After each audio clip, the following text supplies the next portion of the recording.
Hello viewers, welcome to social post TV. నేను మీ శ్వేత. ప్రస్తుతం మనతో పాటు స్టూడియోలో ఉన్నారు స్టాక్ మార్కెట్ అనలిస్ట్ జీవి సత్యనారాయణ గారు. నమస్తే సార్. నమస్తే సార్, ఎలా ఉన్నారు?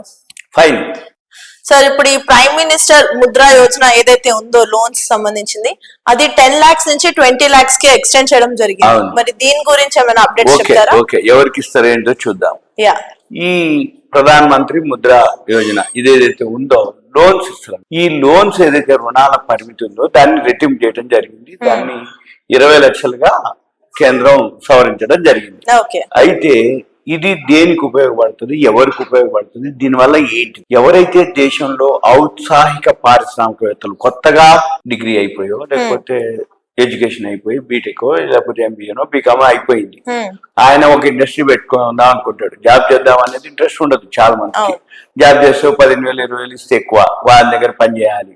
మనకంటూ మనం కొన్నాళ్ళు కష్టపడ్డా తర్వాత మనకంటూ ఒక గుడ్ విల్, మనకంటూ ఒక బ్రాండ్, మనకంటూ ఒక రెప్యుటేషన్, మనకంటూ ఒకటి ఉంటుంది అనేది చాలా మందికి చదువుకునేటప్పటి నుంచి ఉంటుంది. అయితే వాళ్ళకి ఏమైతుంది అప్పుడే కాబట్టి ఫైనాన్షియల్ గా ఉండదు, దానికి సంబంధించిన ఎక్స్పీరియన్స్ కానీ దానికి సంబంధించిన నాలెడ్జ్ కానీ ఉండదు. ఇవన్నీ నాలెడ్జ్ పెట్టుబడి అవన్నీ అంటే టైం తీసుకుంటుంది. అవన్నీ నేర్చుకొని డిగ్రీ అయిపోయినా చేసి టైం పడుతుంది. కాబట్టి అప్పటి వరకు చాలా మంది ఇప్పుడు పేపర్లు చాలా చూసి ఉండొచ్చు, ఏమని సాఫ్ట్వేర్ ఎంప్లాయీ ఉండి ఇట్లా పొలం పని చేస్తుండని, డైరీ ఫార్మ్ పెట్టిండని, ఇట్లా సాఫ్ట్వేర్ ఎంప్లాయీ ఉండి ఎక్కడో యుఎస్ లో ఉండి మళ్ళీ ఇండియాకి వచ్చేసి వాళ్ళకు విలేజ్ లో ఉన్నటువంటి అంటే ల్యాండ్ పొలం ఉంటుంది కదా, దాన్ని కూరగాయలు చేసిండని, పండ్లు పండించిండని, లేకపోతే అక్కడ ఇక్కడ లేనటువంటి ఫ్రూట్స్ వేసిండని, ఇట్లా ఇట్లా మనం చూస్తూ ఉంటాం. అంటే బాగా మాట్లాడుకుంటూ ఉంటారు, బాగా రైట్ విన్నర్ అంటే ఈయన సాఫ్ట్వేర్ జాబ్ వదిలిపెట్టి ఇలా చేసిండు, ఈ రోజు ఇలా ఇంతమందికి ఉపాధి కల్పిస్తుండు, ఇంత సంపాదిస్తుండు, ఇంత అయింది ఎట్లా చదువుతుంటాం.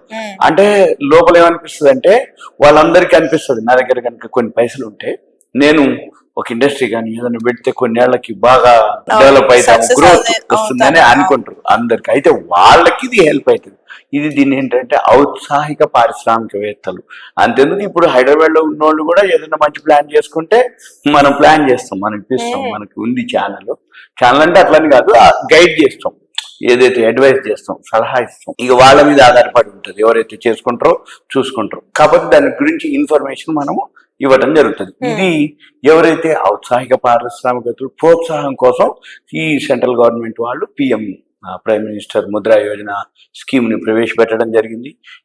దీని నుంచి ఎక్కువ మందికి భారతదేశం ఇప్పుడు మనం వరల్డ్ లోనే అధిక జనాభా మనమే, కాబట్టి అందరికి స్టేట్ సెంట్రల్ జాబ్స్ ఇవ్వడం అనేది కాని పని. కాకపోతే ఏంటిది, నువ్వేదో ఒక ఫీల్డ్ నువ్వు ఏదైతే ఒక పారిశ్రామికవేత్తగా కాదలుచుకున్నావా మేము సపోర్ట్ చేస్తాం, నీకు ఆ పథకంలో ఫండ్స్ ఇస్తాం, నువ్వేం చేయాలి దాన్ని ఉపయోగించుకొని నువ్వు డెవలప్ అయితే నువ్వు ఒక ఉపాధి, మళ్ళీ నీతో పాటు 10 మందికి ఉపాధి, అది ముఖ్య ఉద్దేశం అన్నమాట. దాంతో ఏంటిది ఎక్కువ మందికి ఈ నిధుల్ని ఇచ్చేద్దాం అనేది స్కీమ్ యొక్క ఉద్దేశం. అయితే ఇది ఏదైతే ఉందో ఈ ముద్ర లోన్ అంతకుముందు 10 లక్షలు ఉండేది, బడ్జెట్ లో దీన్ని 20 లక్షలకి చేయడం జరిగింది. ఈ 2024-25 బడ్జెట్ లో నిర్మలా సీతారామన్ గారు అనౌన్స్మెంట్. మరి ఇప్పుడు ఎందుకంటే అప్పటి నుంచి ఉంది, మళ్ళీ మనం ఒకసారి ఏంటిదంటే బాబు ఒక స్కీమ్ ఉంది ఇట్లా అని చెప్పడం వరకే, అప్పుడే అమల్లోకి వచ్చింది, బడ్జెట్ లో ప్రవేశపెట్టారు, బడ్జెట్ చేయాలి కదా అయిపోయింది కదా అంటే కాదు, ఆ స్కీమ్ ఉంది అనేది చాలా మందికి ఇప్పుడు ఎట్లుంటది అంటే జనరల్ గా బడ్జెట్ కానీ బడ్జెట్ తర్వాత కానీ బడ్జెట్ లో ఏమేమి మార్పులు చేర్పులు జరిగింది అనేది బడ్జెట్ రోజు అందరూ పేపర్లో పడుతుంది. కానీ ఇంప్లిమెంటేషన్ కానీ దాని తగ్గ ఇన్ఫర్మేషన్ కానీ దాని తగ్గటువంటి అంటే టర్మ్స్ కండిషన్స్ రూల్స్ రెగ్యులేషన్స్ ఎలా చేయాలి ఏం చేయాలి అదంతా టైం తీసుకుంటుంది ప్రాసెస్ కి. ఇప్పుడు మనం ఏంటంటే మళ్ళీ ఒక ఇన్ఫర్మేషన్ మాత్రమే ఇది. అయితే దీంట్లో కూడా 3 స్కీమ్స్ ఉంటది. ఇది ఎవరైతే 10 లక్షల నుంచి 20 లక్షలు ఇస్తారో తరుణ్ విభాగం అని ఒకటి ఉంటది, దాంట్లో ఉన్న వాళ్ళకే ఈ 10 లక్షల్లోని 20 లక్షలకి వర్తిస్తుంది అనేది స్పష్టం చేయడం జరిగింది. అయితే ఇదంతా కూడా ఈ లోన్ ఏదైతే ఉందో ఈ loan credit guarantee fund for micro units అని ఆ రుణాలని హామీ ఉంటుంది అనమాట. ఈ లోన్స్ ఏవైతే ఇస్తారో ఈ రుణాలకు హామీ ఎవరయ్యా అంటే credit guarantee fund for micro units CGFMU ఆ స్కీమ్ కింద ఈ లోన్ ఏదైతే ఉందో అది కవరేజ్ చేస్తారు. దానికి టర్మ్స్ కండిషన్స్ ఉంటాయి. నువ్వేవైతే పెడదాం అనుకున్నావో స్మాల్ స్కేల్ ఇండస్ట్రీ ఏంటి, నీకు ఎక్స్పీరియన్స్ ఉందా, నాలెడ్జ్ ఉందా, నీకు రా మెటీరియల్ దొరుకుతుందా లేదా, మళ్ళీ దానికి మార్కెటింగ్ సపోర్ట్ ఉందా లేదా, గోడౌన్ ఉందా లేదా, ఇవన్నీ చెక్ చేస్తారు. నీకు ట్రైనింగ్ ఇస్తారు, హెల్ప్ చేస్తారు. దానికి ఏవైతే ఉన్నాయో అవన్నీ కూడా ఇన్ఫర్మేషన్ అవన్నీ కూడా ఇవ్వటం జరుగుతుంది.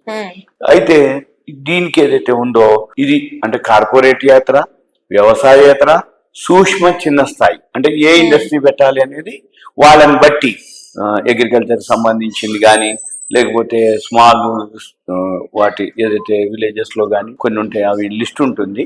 ఆ లిస్టుని మనం ఎవరైతే చేయదలుచుకున్నారో ఆ లిస్టు చూసుకొని ఆ లిస్టు తోటి మనకి ఉపయోగపడుతుందా లేదా, నువ్వు చేయగలవా లేదా, అది చూసుకొని చేయాలి. అయితే ఇది ఏదైతే ఉందో ఇప్పుడు కాదు, 2015లోనే దీన్ని ప్రవేశపెట్టడం జరిగింది. 2015, ఇప్పుడు మనం 2024లో ఉన్నదంటే ఏంటంటే శిశు విభాగం అని ఒకటి ఉంటుంది. దానిలో అయితే 50,000 రూపాయల వరకు లోన్ అన్నమాట. కిషోర్ అని ఇంకొక స్కీమ్ ఉంది, దానిలో అయితే 50,000 నుంచి 5 లక్షల వరకు లిమిట్.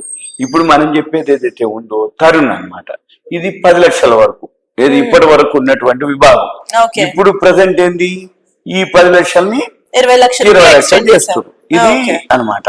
దీంతో ఏమైతుంది, ఎవరైతే దానికి సంబంధించి ఉన్నారో దానికి సంబంధించిన ఇంకా డెప్త్ గా ఇన్ఫర్మేషన్ కావాలి అనుకుంటే ఈ వీడియో ఎవరైతే వింటారో వాళ్ళు సింపుల్ గా వాళ్ళ పేరు, ఏరియా, వాట్సాప్ మెసేజ్ పెట్టి ఏవైతే కంటెంట్ ఉందో అది కూడా వాళ్ళు నాకు మెసేజ్ పెట్టాలి, కాల్ చేయొద్దు. ఎందుకోసం అంటుందంటే కంటిన్యూ కాల్స్ కూడా అందరికీ రెస్పాండ్ అవ్వడానికి అందుబాటులో ఉంటారు. మనం అటెండ్ కాలేము కాబట్టి వాళ్ళు ఇన్ఫర్మేషన్ పెడితే మళ్ళీ వీళ్ళు చూసుకొని మనం డిస్కస్ చేయటం, వాళ్ళకి ఏదైనా ఉంటే ఓన్లీ ఇన్ఫర్మేషన్, అడ్వైస్, గైడ్ చేయటం మాత్రం జరుగుతుంది. అంతవరకే తప్ప వేరే విధంగా అనేది కాదు.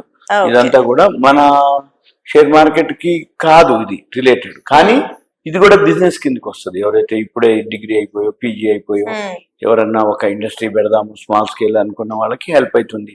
రెండోది గవర్నమెంట్ నుంచి లోన్స్ వస్తాయి. ఇవన్నీ అన్నమాట. మనం ఆ స్కీమ్ గురించి ఎక్స్ప్లెయిన్ చేయడం వరకు మాత్రమే ఇది. ఓకేనా?